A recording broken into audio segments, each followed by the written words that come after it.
بسم اللہ الرحمن الرحیم، لیکچر نمبر 50۔ آج انشاءاللہ ہم سورہ بلد پڑھیں گے۔ پہلے میں اس کا لفظی ترجمہ اور مختصر سی گرامر بیان کر دوں گا، اس کے بعد اس کی تفسیر۔ لا اقسم، میں قسم اٹھاتا ہوں، بہذا البلد، ہذا کا معنی ہذا، بلد کا معنی شہر، اور یہ آپ اسکرین پہ دیکھ بھی سکتے ہیں۔ اس کو ہم یہ کر دیتے ہیں، لا اقسم بہذا البلد وانت حل بہذا البلد۔ وانت، انت کا معنی آپ، حل کا معنی حلال ہونے والے، اور حل کے دو معنی آتے ہیں، ایک ہے حل یحل حلولا، حلل یحلل تھا اصل، حلول اس کا معنی ہوتا ہے اترنا، اور ایک ہوتا ہے حل، حلال کو کہتے ہیں، جو اردو میں جس کو ہم حلال کہتے ہیں۔ بہذا البلد، بلد شہر کو کہتے ہیں۔ ووالدن، واو کا معنی اور، والد کا معنی والد، ابا کو کہتے ہیں۔ وما، اور وہ چیز، ولدا، ضربہ کی طرح، ولدا یعنی، اور قسم ہے والد کی، وما، اور اس چیز کی، ولدا جس کو جنو، ضربہ کی طرح۔ لقد، تحقیق، خلقنا، پیدا کیا ہم نے، الانسان، انسان کو، فی کبد، کبد کہتے ہیں مشقت کو، کبد مشقت۔ ایحسب، آ کا معنی کیا، یحسب، حسیبہ یحسب، اس کا معنی ہوتا ہے گمان کرنا، سمیع یسمع کی طرح۔ ان کا معنی کہ، لن یقدرا، لام نون زبر لن جب کسی پر لگتا ہے تو اس کا معنی ہوتا ہے ہرگز نہیں کرے گا۔ لن یقدرا، ہرگز قادر نہیں ہے، قدر یقدر قدرتاً، ضرب یضرب کی طرح، اس کا معنی ہوتا ہے قادر ہونا، قدرت ہونا۔ لن یقدر علیہ، اس پر، احد، کوئی بھی، یعنی وہ گمان کرتا ہے کہ ہرگز کوئی بھی قدرت نہیں رکھے گا اس انسان پر، احد، کوئی بھی۔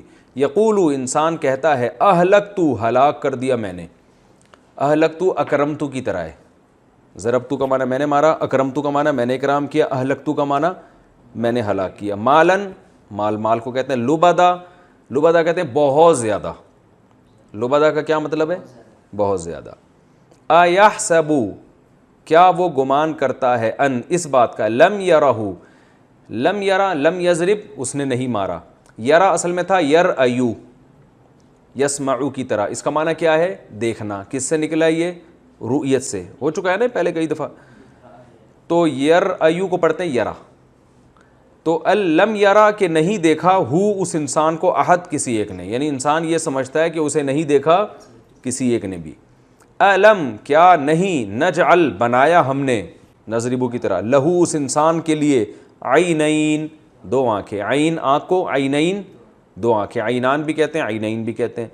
وَلِسَانًا، اور زبان، وَشَفَتَيْن، اور ہونٹ، ہونٹ کو کہتے ہیں شفہ عربی میں، شفہ کسے کہتے ہیں، ہونٹ کو، شفتن، اور اس کی تثنیہ یعنی دو ہونٹوں کو بولیں گے شفتین۔ وَہَدَيْنَا، اور ہدایت دی ہم نے، رہنمائی کی ہم نے، ضربنا کی طرح، ہو اس انسان کی، النجدین، نجد عربی میں راستے کو بھی کہتے ہیں، نجدین دونوں راستے۔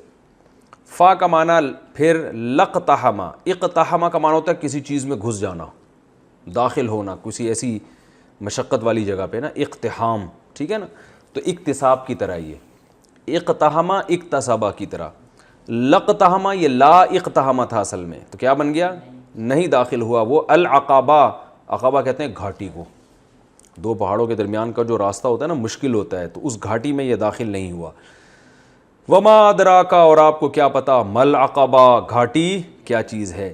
فک رقبہ، فک کہتے ہیں عربی میں کھول دینا، فکاک، ٹھیک ہے نا، اصل میں یہ فکا کا یفکو، کھول دینا، جس کو کہتے ہیں فک کا یفکو، اور فک کھولنا مصدر ہے یہ۔ فکو رقبہ، یہ گردن کا کھول دینا ہے، یعنی آزاد کر دینا ہے۔ رقبہ کسے کہتے ہیں، گردن۔ او، یہ پھر تفسیر میں انشاءاللہ بتاؤں گا، آپ ابھی پریشان ہوں گے یہ کیا ہو رہا ہے۔ او اطعام، یا کھانا کھلانا ہے، اطعام کسے کہتے ہیں، کھانا کھلانے کو۔ فی یومن، ایسے دن میں، ذی مسغبہ، ذی کا معنی والا، مسغبہ کہتے ہیں بھوک کو، یعنی بھوک والے دن میں کھانا کھلانا۔ یتیمن، یتیم کو، ذا مقربہ، مقربہ والے، مقربہ کہتے ہیں قرابت داری کو، قرابت داری کا کیا مطلب، رشتہ داری، یعنی رشتہ داری والے یتیم کو کھانا کھلانا۔ او مسکینن، یا کسی مسکین کو، ذا متربہ جو متربہ والا ہو. متربہ تربت سے نکلا ہے. تربت کسے کہتے ہیں؟ مٹی. تراب ہے نا, حضرت علی کی کنیت تھی ابو تراب. ایک دفعہ مٹی میں لیٹے ہوئے تھے نا, تو آپ صلی اللہ علیہ وسلم نے فرمایا ابا تراب, اے تراب مٹی والے. تو تراب کسے کہتے ہیں؟ مٹی کو. تربت قبر کو بھی کہتے ہیں. تو متربہ اسی سے نکلا ہے. خلقک من تراب ہے نا, کہ انسان ہم نے تمہیں بنایا کس سے؟ مٹی سے. تو یہ ہے جی تراب. ثم کانا پھر وہ تھا, من الذین آمنوا ان لوگوں میں جو ایمان لائے, وتواصوا اصل میں تھا تواصیو تزاربو, ٹھیک ہے نا, باب تفاعل باب تزارب, تزارب یا تزاربو ہے نا, تو تزارب تزاربا تزاربو. تو تواصیا تواصیا تواصیو, ایک دوسرے کو وصیت کرنا, یہ وتواصوا بالحق وتواصوا بالصبر میں گزر چکا ہے. وتواصوا بالصبر اور انہوں نے ایک دوسرے کو وصیت کی صبر کی. وتواصوا اور ایک دوسرے کو وصیت کی بالمرحمہ, مرحمہ رحم کو کہتے ہیں, رحم کی وصیت کی. اولئک یہ لوگ ہیں اصحاب المیمنہ, میمنہ کہتے ہیں دائیں جانب کو, دائیں یا دائیں چیز کو کہتے ہیں. میمنہ یمین سے نکلا ہے. یمین کسے کہتے ہیں؟ سیدھے ہاتھ کو کہتے ہیں نا, یمین شمال. تو اولئک یہ لوگ ہیں اصحاب اصحاب صاحب کی جمع, صاحب کہتے ہیں والا, صاحب المال کہتے ہیں نا. تو اصحاب ثروت سنا نہیں آپ نے, اصحاب ثروت اصحاب مال ہیں, صاحب ثروت بھی کہتے ہیں, اصحاب اس کی جمع آتی ہے. اولئک اصحاب المیمنہ یہ لوگ ہیں دائیں والے. والذین کفروا بآیاتنا اور وہ لوگ جنہوں نے کفر کیا ہماری آیات کے ساتھ, ہم اصحاب المشأمہ یہ لوگ ہیں, مشأمہ بائیں ہاتھ کو کہتے ہیں, بائیں ہاتھ والے ہیں. علیہم ہے ان کے اوپر, نار آگ, مؤصدہ بند. اس میں بھی آیا تھا نا ویل لکل ہمزۃ لمزہ, علیہم نار مؤصدہ, اس میں بھی آیا تھا بند آگ, ایسی آگ جس نے چاروں طرف سے ان کو گھیر لیا ہو, بند کر دیا ہو. یہ اس کا لفظی ترجمہ تھا اور تھوڑی سی ترکیب بھی تھی. اب ہم اس کی تفسیر پڑھتے ہیں. اللہ تعالیٰ قسم اٹھا کے فرماتے ہیں لا اقسم بہذا البلد. میں نے کہا تھا اقسم سے پہلے لا جب آئے تو اس کا مطلب قسم ہی ہوتا ہے, بس یہ نہیں کہ نہیں قسم اٹھاتا, بلکہ ہاں قسم اٹھاتا ہوں میں. اس کی وجہ میں نے بتا دی تھی. لا اقسم بہذا البلد, میں قسم اٹھاتا ہوں اس شہر کی. یہ چونکہ مکہ میں نازل ہوئی ہے یہ سورت, تو اللہ تعالیٰ مکہ کی قسم اٹھا رہے ہیں. میں قسم اٹھاتا ہوں اس شہر کی یعنی مکہ کی. وَأَنْتَ حِلٌّ بِهَذَا الْبَلَدِ اور آپ حلال ہونے والے ہیں شہر میں. کیا مطلب؟ مکہ میں لڑائی حرام ہے, جنگ حرام ہے, اور آپ صلی اللہ علیہ وسلم بہت مصیبت میں تھے نا. جب مکہ میں آپ دعوت دیتے تھے چاروں طرف سے آپ پر مصائب کے پہاڑ ٹوٹ پڑے تھے, اور آپ کے پاس اتنی طاقت نہیں تھی کہ آپ لڑ سکیں ان سے. تو اللہ نے پیش گوئی کی کہ ایک وقت ایسا آنے والا ہے کہ آپ کے لیے اس مکہ میں لڑائی حلال ہو جائے گی, کیونکہ اللہ نے پابندی اٹھا دے گا. حرم میں لڑائی حرام ہے, تو اللہ آپ پر سے پابندی اٹھا دے گا. اور آپ کو اتنی دو چیزیں رکاوٹ بنتی ہیں نا مکہ میں لڑائی سے. ایک تو یہ رکاوٹ ہے کہ آپ کے پاس قوت ہی نہیں, آپ بہت کمزور ہیں. تو اس میں اللہ نے خوشخبری دے دی کہ ایک وقت آنے والا ہے کہ 10,000 کا لشکر لے کر آپ اپنے شہر پہ حملہ کریں گے. اتنی بڑی قوت اللہ آپ کو دے گا. تو اور پھر اس شہر میں لڑائی بھی آپ کے لیے حلال کر دے گا. تبھی حدیث میں آتا ہے آپ صلی اللہ علیہ وسلم نے جب لڑائی کی نا تو خطبہ دیا تھا, اور اس میں فرمایا کہ حرم میں لڑائی حرام ہے. اگر کوئی پوچھے کہ میں نے کیوں کی ہے تو بتا دینا کہ اللہ نے اپنے نبی کے لیے اس کو حلال کیا تھا. تو آپ صلی اللہ علیہ وسلم کو اس کی اجازت دی گئی تاکہ اسلام غالب آ جائے. اور دوسرا مطلب اس کا یہ ہے کہ ایک تو ہوتا ہے حلّ یحل حلالاً, اس کا معنی ہوتا ہے حلال ہونا. ایک ہوتا ہے مصدر حلول, اس کا معنی ہوتا ہے کہیں اترنا, کہتے ہیں نا یہ حلول کر گیا ہے, تو وہ بھی حلّ یحل ہی آتا ہے. تو اگر یہ حلول سے ہے تو اس کا مطلب ہے کہ آپ اس شہر میں آنے والے ہیں, اترنے والے ہیں. یعنی اس میں پیش گوئی کر دی کہ آپ کو یہاں سے نکالا جائے گا اور پھر دوبارہ یہاں پر آئیں گے, کیونکہ آنا اس وقت تک ممکن نہیں ہے جب تک جانا نہ ہو. تو اس میں دو خوشخبریاں, ایک آپ کو یعنی آزمائش کی بات بتا دی, اور ایک خوشخبری. آزمائش یہ ہے کہ آپ یہاں سے جائیں گے, خوشخبری یہ ہے کہ پھر اللہ آپ کو واپس یہاں لے کر آئے گا.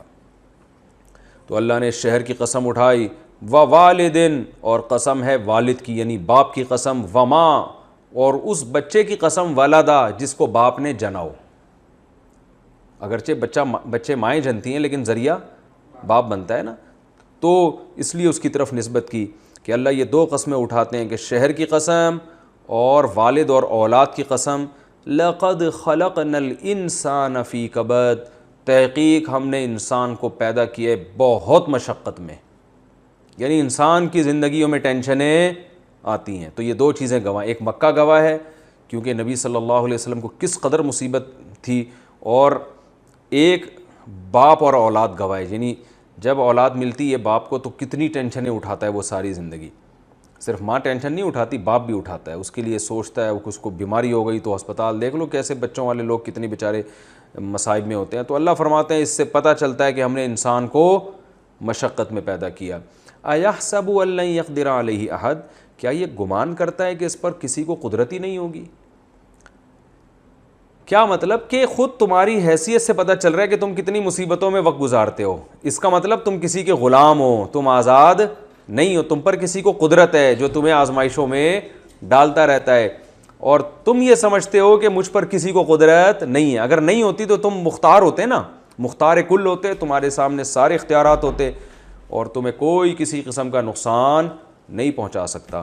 تو اللہ فرماتے ہیں ٹینشنیں اور اس کے علاوہ بھی پریشانیاں آتی رہتی ہیں، تو وہ پریشانی انسان کو بتاتی رہتی ہیں بھائی زیادہ فنٹر بننے کی ضرورت نہیں ہے۔ تو ہم جو فنٹر بن جاتے ہیں نا، میں یوں، آگے اللہ بتا رہے ہیں تم، انسان کہہ سکتا ہے اللہ میں تو مانتا ہوں کہ میرے اوپر کسی کو قدرت ہے، تو اللہ فرماتے ہیں تم باتیں اس قسم کی کرتے ہو جس سے تمہارا انداز تکبرانہ ہے، اور جو غلام ہوتا ہے اس کا متکبرانہ انداز نہیں ہوتا۔ وہ کیسی باتیں کرتے ہو؟ یقولو، یہ انسان کہتا ہے، اہلکت مالا لبدا، میں نے اتنا مال ہلاک کر دیا۔ جب انسان کے پاس پیسہ آتا ہے نا تو کیسے شو مار رہا ہوتا ہے، اب ہم نے تو 21 کروڑ وہاں پلاٹ خریدا ہوا ہے، 20 کروڑ تو میں نے اپنی بیٹی کی شادی پہ اڑا دیا تھا، اور تو کیا میرے کو بات کر رہا ہے، جتنا تیرا تمہارے گھر کے جتنا یعنی تمہاری جو دکانیں ہیں نا جتنی بڑی، اتنے تو ہمارے گھر کے واش روم ہوتے ہیں۔ اس قسم کی لوگ باتیں پھینکتے ہیں نا۔ تو اللہ فرماتے ہیں انسان کے انداز دیکھو کیسی باتیں کر رہا ہے۔ جو غلام ہوتا ہے نا جسے یہ سب چیزیں بھیک میں ملی ہوئی ہوتی ہیں، وہ اس طرح کی بڑی بڑی باتیں نہیں کرتا۔ تو انداز تمہارا لگ رہا ہے کہ تم مختار کل ہو، حالانکہ ٹینشنوں میں تمہاری زندگی گزرتی ہے۔ تو اللہ فرماتے ہیں یقول اہلکت مالا لبدا، کہتا ہے میں نے اتنا مال اڑا دیا ہے۔ ایحسب ان لم یرہ احد، کیا یہ گمان کرتا ہے اسے کوئی نہیں دیکھ رہا؟ جسے دیکھ رہا ہوتا ہے نا اللہ، جس کو یہ گمان ہو کہ میرے اوپر کوئی خدا ہے جو مجھے دیکھ رہا ہے، وہ اس قسم کی بڑی بڑی باتیں نہیں کرتا۔ اس کی مثال ایسے جیسے کسی سیٹھ صاحب نے کسی بھیکاری کو کروڑوں روپے دے دیے، خوب اچھا سوٹ پہنا دیا، خوب، وہ بیچارہ دھوتی بنیان میں آیا تھا 5 روپے مانگنے کے لیے، اس نے کیا کیا، اسے گاڑی دے دی، نہلا دھلا کے 3 پیس سوٹ پہنا دیا، جیب میں پیسے ٹھوس دیے۔ اب کیا ہے، وہ بھیکاری باہر جا کے شو مار رہا ہے، ابے میں نے یہ کر دیا، ابے میں نے یہ گاڑی میری، یہ میرا، وہ میرا۔ تو جب سیٹھ دیکھ نہیں رہا ہوگا نا پھر تو یہ کام کرے گا، لیکن جب سیٹھ جس نے دیا دیکھ رہا ہوگا تو کبھی نہیں کرے گا، بلکہ کہے گا بھائی یہ تو سارا ان کا ہے۔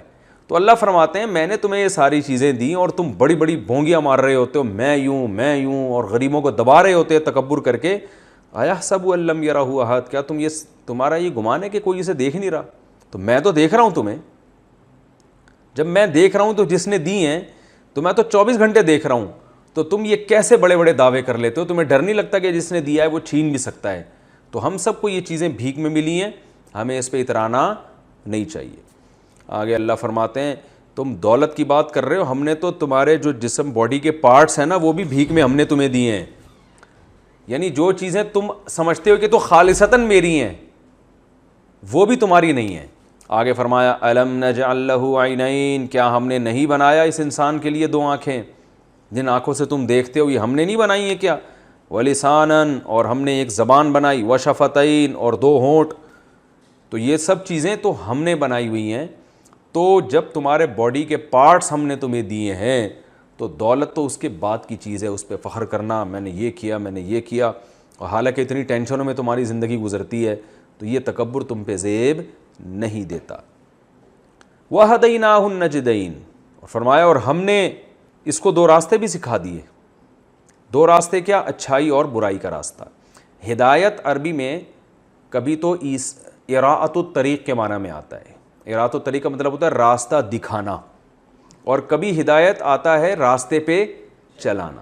ہم جب سورہ فاتحہ میں دعا مانگتے ہیں اہدنا الصراط المستقیم، اللہ ہمیں سیدھے راستہ دکھا، تو یہاں تو قرآن کہہ رہے ہیں ہم نے دونوں راستے دکھا دیے، سیدھا بھی اور برا بھی. تو وہاں ہم جب دعا مانگتے ہیں اللہ ہمیں سیدھا راستہ دکھا، تو اس کا مطلب دکھا نہیں بلکہ سیدھے راستے پہ چلا. اور یہاں مطلب ہے دکھانا، دکھائے اللہ نے ہر ایک کو ہیں دونوں راستے، چلاتا کسی کو ہے، جو چلنا چاہتا ہے اس کو چلا دیتا ہے. واللہ فرماتے ہیں ہدیناہ النجدین، ہم نے انسان کو دونوں راستے دکھا دیے.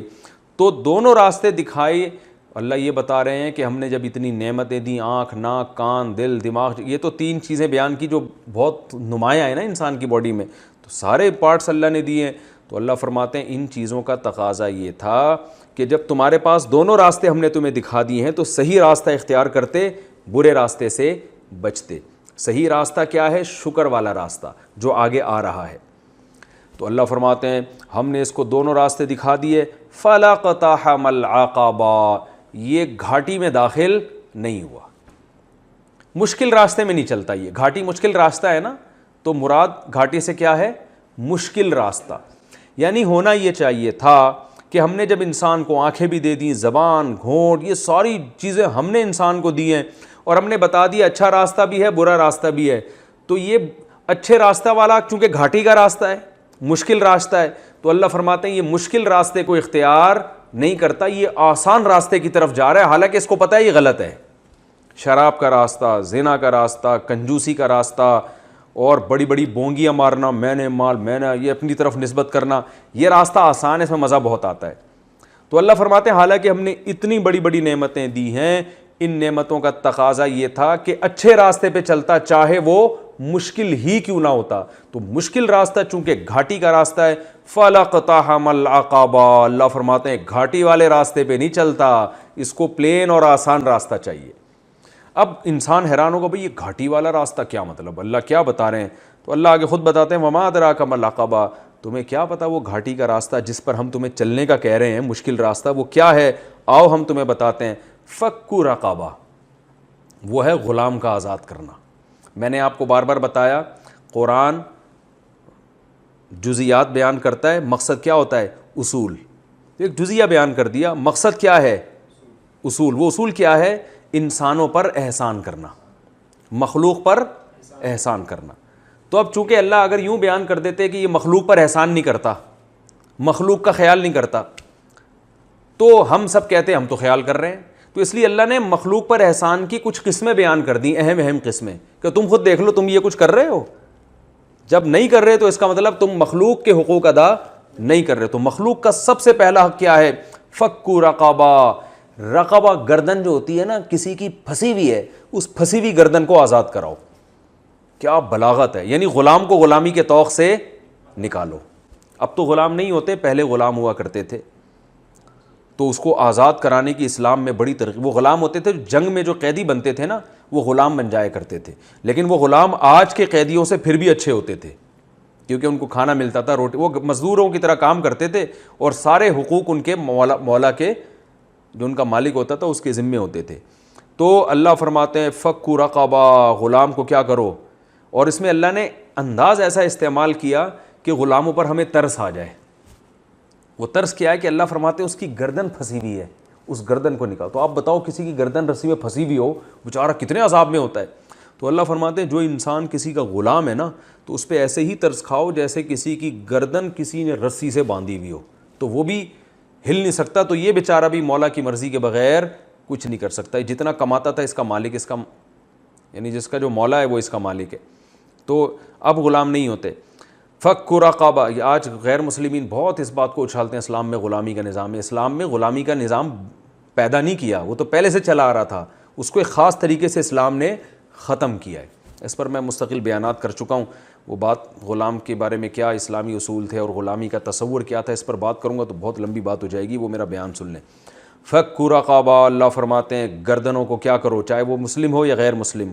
کافر غلام کو آزاد کرنا بھی ثواب ہے. فرمایا او اطعام. یہ وہ دشوار گھاٹی پتہ ہے کیا ہے؟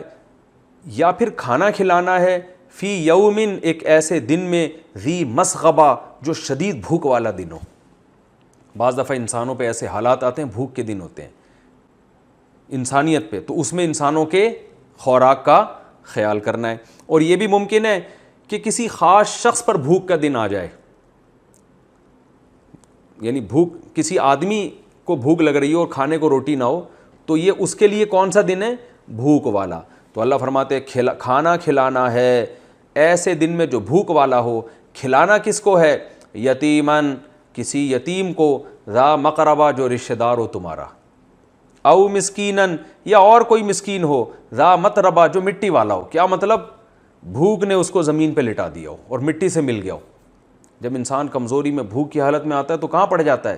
مٹی میں. تو یہ قرآن کا انداز ایسا پتہ ہے کیوں ہے؟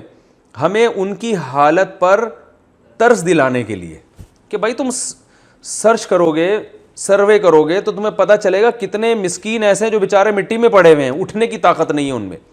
تم سرچ کرو گے تو تمہیں اپنے رشتہ داروں میں ایسے یتیم نظر آ جائیں گے جن کے پاس کھانے کو نہیں ہے. اور پھر میں نے بتایا قرآن جب کھانے کا ذکر کرتا ہے تو مراد کھانا نہیں بلکہ بنیادی ضرورت. تو کچھ کسی کے پاس علاج کے پیسے نہیں ہوں گے, کسی کے پاس جو ہے وہ رہائش کی جگہ نہیں ہوگی, ٹھیک ہے نا, جو بھی انسان کی بنیادی ضرورت ہے. تو یتیم کو پہلے ذکر کیا اور قرابت دار خاص طور پر, کیونکہ اس کا حق پہلے ہے. جس کا باپ مر جائے اور وہ قرابت دار بھی, رشتہ دار بھی ہو, تو دو اس میں وجوہات ہیں, ایک تو یتیم ہے, دوسرا آپ کا رشتہ دار. تو رشتہ داروں کا حق بھی شریعت میں پہلے, یتیموں کا بھی پہلے. اس کے بعد اللہ نے دوسرے مسکین کو ذکر کیا. تو اللہ فرماتے ہیں یہ کام جب تک نہیں کرو گے تو اس کا مطلب تم اس گھاٹی میں داخل نہیں ہوئے, اور ہم نے جو تمہیں جو دو آنکھیں, زبان اور ہونٹ دیے ہیں, اس کا حق تم نے ادا نہیں کیا. فرمایا لیکن اب تمہیں خیال ہو سکتا ہے کہ اللہ یہ تو غیر مسلم بھی کرتے ہیں, وہ فلاں بھوکے کو کھانا کھلایا, وہ فلاں کتوں کے حقوق پہ تنظیم بنا لی. تو اللہ فرماتے ہیں نا نا نا, ثم کانا, پھر ہم تمہیں یہ بھی بتائیں, کانا من الذین آمنوا, کہ ایسا شخص ان لوگوں میں تھا جو ایمان والے تھے. اگر ایمان نہیں ہے تو پھر یہ نیکیاں مقبول نہیں ہے, کیونکہ اللہ کو مانتے ہی نہیں ہو, پھر جو مرضی کرتے رہو, اللہ کے ہاں اس کا اجر نہیں ہے. اس لیے اس پر امت کا اجماع ہے کہ اللہ کے ہاں نیکی کی قبولیت کی پہلی شرط کیا ہے؟ ایمان. مشرک کی نیکی قبول نہیں ہوتی, اللہ کا انکار کرنے والوں کی نیکی قبول نہیں ہوتی, ختم نبوت کے منکر کی نیکی قبول, جو بھی اسلام کے بنیادی عقائد ہیں نا, ان لوگوں کو قرآن آمنو کہتا ہے. تو جب تک ایمان نہیں لاتے, وَتَوَاصَوْا بِالصَّبْرِ, اور پھر ایک دوسرے کو صبر کی وصیت بھی کرتے ہوں, کیونکہ یہ گھاٹیوں میں جب داخل ہوگے تو مشکلات آئیں گی. تو مشکلات میں ایک دوسرے کو خیر سے روکنا نہیں ہے بلکہ خیر کی ترغیب. صبر کی بھی, وَتَوَاصَوْا بِالْمَرْحَمَةِ, اور رحم کی بھی ایک دوسرے کو وصیت کرتے ہیں. رحم کسے کہتے ہیں؟ اللہ کی مخلوق پر, یعنی خود بھی اللہ کی مخلوق پر رحم کرتے ہیں اور دوسروں کو بھی مخلوق پر رحم کی ترغیب دیتے ہیں. تو یہ اس سے صاف پتہ چلتا ہے کہ صرف نیکی کرنا کافی نہیں ہے, نیکی کی ترغیب دینا بھی اتنا ہی ضروری ہے جتنا خود نیکی کرنا ضروری. تو وہ ایک دوسرے کو, اور پھر اللہ نے یہ نہیں کہا نیکی کا حکم دیتے ہیں, وصیت. وصیت کا لفظ کیوں استعمال کیا میں پہلے بتا چکا ہوں. وصیت کا معنی ہوتا ہے جب مرتے ہوئے انسان کوئی حکم دیتا ہے اس کو وصیت کہتے ہیں, تو وہ معمولی حکم نہیں ہوتا. تو اللہ فرماتے ہیں یہ زندگی میں بھی حکم ایسے دے رہے ہوتے ہیں جیسے مرنے والے ہوں. اتنی تاکید کے ساتھ ایک دوسرے کو صبر کی اور ایک دوسرے کو رحم کی تلقین کرتے ہیں. جیسے نبی صلی اللہ علیہ وسلم نے رحم کی تلقین کی, آپ نے فرمایا من لم یرحم الناس لم یرحمہ اللہ, او کما قال صلی اللہ علیہ وسلم, جو لوگوں پر رحم نہیں کرتا اللہ اس پہ رحم نہیں کرتا. اور اللہ کی صفت ہے رحمت. ہم جب بھی کوئی کام کرتے ہیں بسم اللہ الرحمن الرحیم پڑھتے ہیں نا, شروع اللہ کے نام سے جو بڑا مہربان نہایت رحم کرنے والا. تو جیسے اللہ رحم کرنے والا ہے, اللہ کو بھی رحم کرنے والے لوگ پسند ہیں. تو اللہ فرماتے ہیں مخلوق پر رحم کرو, ترس کھاؤ. جو ہے ایسے بیٹھ ہاتھ پہ ہاتھ رکھے نا بڑے ہوئے, میرا مال کھاتے چلے جاؤ. مخلوق پر رحم کرو. پھر یہ کام کرو گے تو کیا ہوگا؟ اولئک اصحاب المیمنہ, یہ ہیں دائیں ہاتھ والے لوگ. تو چند صفات اللہ نے اس میں بیان کی ہیں, یعنی وہ لوگ ہیں جن کو اعمال نامہ دائیں ہاتھ میں ملے گا. والذین کفروا بآیاتنا, اور جو بالکل کے اپوزٹ لوگ ہیں وہ لوگ ہیں جنہوں نے ہماری آیات کا انکار کیا. ہم اصحاب المشأمہ, یہ لوگ ہیں بائیں ہاتھ والے لوگ. علیہم نار موصدہ, ان پر آگ بند کر دی جائے گی. تو میں نے بتایا قرآن یا تو بہت اچھے لوگوں کا ذکر کرتا ہے یا بہت برے لوگوں کا. ہم درمیان میں لٹکے ہوئے ہوتے ہیں, ہم کچھ اچھے کام بھی کر رہے ہوتے ہیں ایمان والے, اور کچھ کافروں والے کام بھی کر رہے ہوتے ہیں. تو قرآن نے ایک معیار بیان کر دیا, جس طرف جتنے ہوگے اسی طرف اتنے زیادہ جاؤ گے آخرت کے دن. تو اپنے آپ کو اچھے لوگوں کی فہرست میں شامل کر لیں. یہ تو یہ صورت تھی. اس میں جو علمی نقطے اور کچھ سبق ہمیں ملتے ہیں, ایک تو مکہ کی فضیلت کہ اللہ نے اس کی قسم اٹھائی ہے, اور اسلام کا ایک معجزہ بھی پتہ چلتا ہے کہ اللہ نے پہلے بتا دیا تھا آپ اس شہر میں دوبارہ آئیں گے. تو یہ حالانکہ اس وقت تو مکہ میں یہ نازل ہوئی ہے، لیکن واقعی قرآن کی پیشگوئی پوری ہوئی. آپ صلی اللہ علیہ وسلم نے ہجرت بھی کی اور دوبارہ مکہ میں داخل بھی ہوئے. اور تیسرا اس میں باپ اور اولاد کے رشتے کا پتہ چلتا ہے کہ اللہ نے باپ اور اولاد کی ایک ساتھ قسم اٹھائی ہے کہ جو جننے والا اور جس کو جنا گیا، تو اس سے ان کے ریلیشن کا پتہ چلتا ہے کہ بہت مضبوط ریلیشن ہے. اور اس سے بھی پتہ چلتا ہے باپ کی فضیلت پتہ چلتی ہے کہ اللہ نے فرمایا کہ ہم نے انسان کو مشقت میں پیدا کیا ہے. جیسے مکہ میں نبی کی زندگی مشقت میں تھی، اسی طرح باپ کی زندگی بھی اولاد کے لیے مشقت میں گزرتی ہے. تو اس سے باپ کی اہمیت کا بھی پتہ چلتا ہے. تیسری چیز یہ بھی پتہ چلتی ہے اس صورت میں ہمیں کہ انسان ٹینشن فری زندگی کبھی بھی نہیں گزرے گی. جو لوگ کہتے ہیں نا یار یہ کیا ہے، کبھی یہاں سے پریشانی کبھی وہاں سے پریشانی کبھی، تو بھائی پریشانیوں سے سمجھوتا کر لو. بھائی اللہ نے خود فرمایا ہم نے انسان کو ٹینشن میں پیدا کی، کچھ نہ کچھ ٹینشن لگی رہے گی. ہاں جو صبر کرے گا اور یہ سوچے گا بھائی جو مقدر میں ہے وہ ہو کے رہے گا، وہ ڈپریشن میں نہیں جائے گا. وہ اس کو زیادہ جو آج کل چھوٹی چھوٹی پریشانیوں پہ لوگ خودکشیوں کا سوچتے ہیں نا، تو یہ نہیں ہوگا اس کے ساتھ، بلکہ وہ صبر کرے گا. صبر کی وجہ سے اس کے لیے مشکلات کیا ہو جائیں گی؟ آسان. لیکن یہ کہنا کہ جی میری زندگی ایسی مزے کی، ہم دیکھ رہے ہوتے ہیں بعض لوگوں کو، ہم کہتے ہیں یار انہیں تو کوئی ٹینشن ہی نہیں ہے، پیسہ بھی، عزت بھی، یہ وہ. تو بھائی ان کو بھی ٹینشنیں ہوتی ہیں، لیکن انہوں نے ان ٹینشنوں پہ کمپرومائز کر لیا ہوتا ہے. سمجھ رہے ہو نا؟ یہ کر لیا ہوتا ہے بھائی اللہ کی طرف سے مقدر ہے، اب کیا بس ہو گیا، بس ٹھیک ہے تو ہے. تو اور دنیا دار آدمی کیا کرتا ہے، اتنی ٹینشن نہیں ہوتی جتنی لے رہا ہوتا ہے وہ، کیونکہ وہ کہتا ہے میرے کیوں یہ ٹینشن. وہ کہتا ہے یہ ہونی نہیں چاہیے، سارے مسئلے میرے حل ہونے چاہیے. اور سارے مسئلے کسی کے حل ہو جائے نا تو خود ایک مسئلہ بن جاتا ہے. یہ اس کے پاس کرنے دھرنے کا کوئی کام ہی نہیں رہتا، وہ خود پریشانی یہ سوچ کے فری ہو کے پریشان ہو جاتا ہے وہ. تو اس لیے بھائی یہ تو ہوگا، کچھ نہ کچھ چلتا رہے گا، کبھی یہ کبھی وہ کبھی فلانا کبھی ڈمکانا، مسائل چلتے رہیں گے.